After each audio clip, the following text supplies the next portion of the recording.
All right, so I'm sitting here talking to Armahni Coleman, who is new to St. Luke's. Yes, sir. Right? This is your first year. Yes, sir. How's it going so far? It's really good. I really like the school. All the people are really nice. They were very welcoming. I'd be surprised if we had anybody here who's nicer or more welcoming than you are.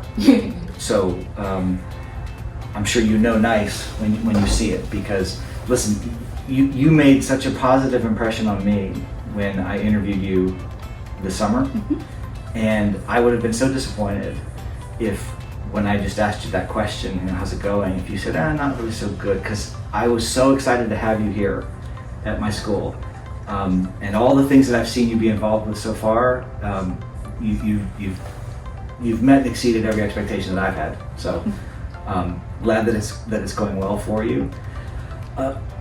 Tell me a little bit about the classes that you have this quarter. I'm sure you have a math class, right? I do have a math class. I take Algebra 1. Okay. You probably have an English class, right? Yeah, sure. Do you have like history, social studies? Yes, sir. Okay, right.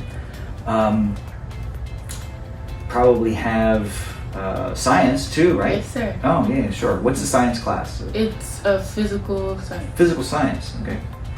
Do you have any other classes that might be sort of unusual, or? Yeah, I have I have a language class and Lego Robotics. Wait, Legos, did you say? Lego Robotics. Okay, so now you know that I'm actually a pretty big fan of Legos. Okay, so tell me a little bit about the Lego class. So what we have done over this quarter is we have taken Legos to make mini projects, different things like this maze you see here, and then we made landmarks. A lot of people have made the Statue of Liberty, Eiffel Towers. I made the RSA Tower downtown Mobile. Nice. RSA Tower. Okay. And at the beginning of, we also made cars with pullback motors, and we got to put them together, figure out a way to put them together to make a train. Right. It's just a really good class. I love this class. It's just because I love engineering. I want to be an engineer. And hopefully you'll take this without being embarrassed. This praise. Okay. Humankind is lucky to have you as an aspiring engineer. And the reason that I say that is because a lot of people make the mistake of thinking that what it takes to be an engineer is, well, you have to be good at math and you have to like science, right? These sort of generalizations. Right. Those things are not untrue.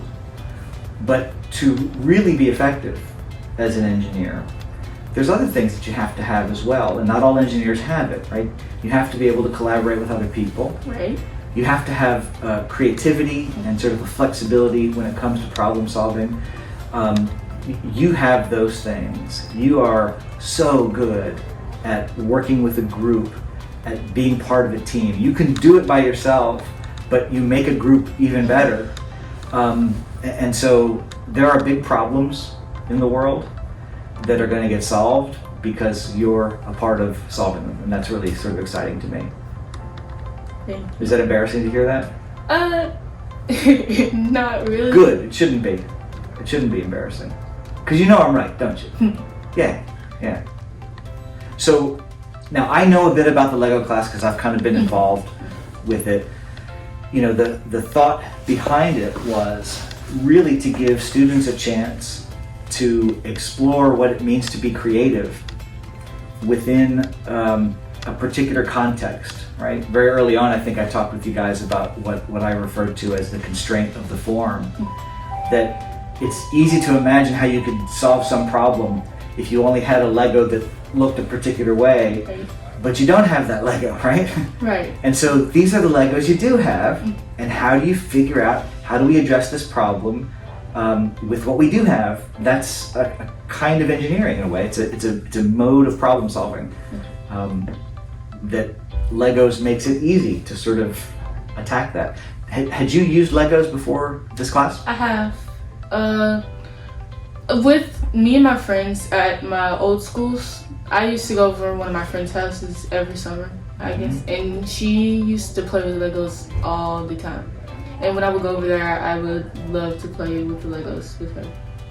and I would use those. And then I used to go to a daycare, Okay. and so I was like a little kid, so they would always give us blocks and things like that, and I would Right. love to play with them. So, when you touch base with your friends from your previous school, do you ever mention to them, oh, so today in Lego class, and they go, wait, you have a class that's Lego? I do. Really? I do. Okay. I talk to a lot of my friends a lot about this class, especially. Like, I'll tell them about, like, they'll ask how my day goes, and I'll tell them about my other classes, but I'll, like, emphasize my Lego Robotics class because I really like this class. Nice. And they are always curious about it because they do not exactly know how Lego Robotics goes. Uh-huh. So then, what do? Do you just like play with Legos on your own? And I'm like, in a way. Right? Sort of, but not just that. Right. Yeah, yeah. And you also aren't given a set of instructions Right. and told, follow these steps to put this thing together, right? It isn't that either. It's kind of hard to explain. So basically, what we have to do, a lot of the times she gives us an assignment. Mhm. So like when we had to do our landmark replica of something, she gave us an assignment and she gave us like different pictures we could choose from. Mm-hmm. Or she said you could choose your own that you think is really good. So I chose the RSA tower, and she said, I'm not gonna give you any instructions. I want you to do how you see it as. I want you to do what you want to do, and I'll grade you off of that. Nice. And Nice. I really like that. So you were okay with that, hmm but you probably had classmates Yes, some of them. who needed it a little bit They more. needed some help, and I helped some of them. Good for you.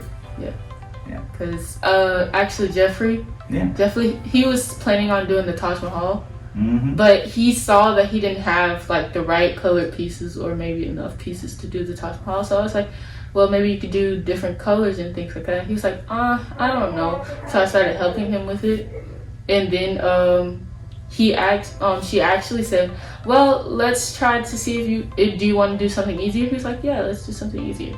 And so he did the Eiffel Tower. Okay. Which is not all that much easier, right? I mean, Right. it might be easier in some ways, but it's probably more challenging in other ways. Yeah. Okay. For a short time so far. Mm. Okay. So maybe you don't have enough experience yet to be able to answer this question, but I have a feeling that you do. So since I asked this question of everybody, I'll ask it of you as well. What is the best thing about St. Luke's? The best thing about St. Luke's is probably the people and opportunities. I really love the people here. The people here are very nice.